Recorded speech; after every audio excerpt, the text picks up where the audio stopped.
Hello, and thank you for watching this, number 3 in a series of videos that I'm doing on LinkedIn. This is probably the most important document that you're going to write, and it's the Master Business Plan. This is one that I've put up often for my clients, and over the years we've had a great deal of success with it. But I do understand that sometimes you want a different outcome. Maybe you want to focus it more on fundraising or focus it more on product development. In that case, you'll need to tweak these sections. Having said all of that, I'm sure this system will work for you because it's worked so often in the past. Let's go through these statements one by one, starting with the vision statement. You need to think about where it is you want to get to.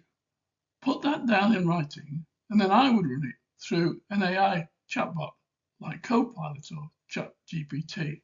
See if that polishes up the words any for you. I'm sure it will do. Next, it's important that we see your background history. And it's not just important for outsiders looking at this business plan. It's also very important for yourself to understand just where you've come from and what your capabilities are. The executive summary should really show how you're going to get to where it is you think you can get to. Again, I would run that through an AI chatbot before signing off on it. This next section is vitally important because with operations, it's going to show any lack in your computer systems, any deficiencies in your machinery, any skill sets that need to be improved in your key personnel. You really need to think this through. What would happen next month if you suddenly increased your sales by 20%, by 30%, by 40%? What would happen next year if you'd increased it by 100%? Would people cope, or would they just fall down with too much stress and too much workload and the whole thing would just implode?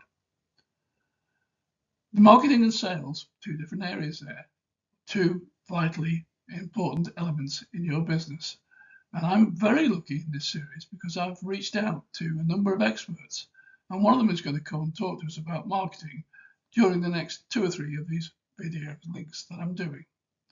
Similar with sales, we need to know what the sales process is. You need to follow it from quotation to acceptance to delivery to follow-up. Very, very important stuff. Competitor analysis is also an area that is often overlooked, but you need to benchmark yourself against the rest.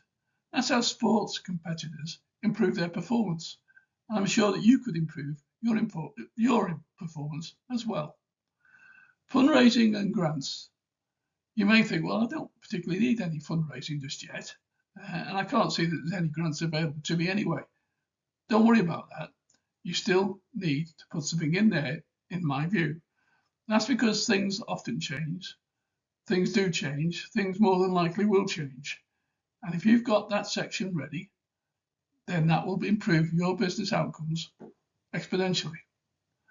Financial assumptions is another vital area. And again, I'm very lucky. I've got 2 outside experts who are going to come and talk to us about forecasted profit and loss, the forecasted cash flow, and other areas in the financial things that we need to be very, very aware of. I usually follow that up with appendices, and the terms and conditions, again, often overlooked. Don't overlook those terms and conditions. Get them written down, go through them, and then make sure they're uploaded on your website and they're alluded to on your quotation forms and on your invoices.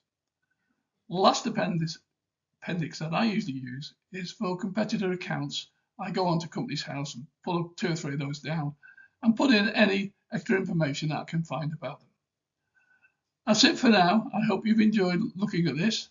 If you need to get hold of me, there I am at the top, john@business-insight.org. Send me an email. I'll reply to you and help you all I can. Thank you for watching. Goodbye.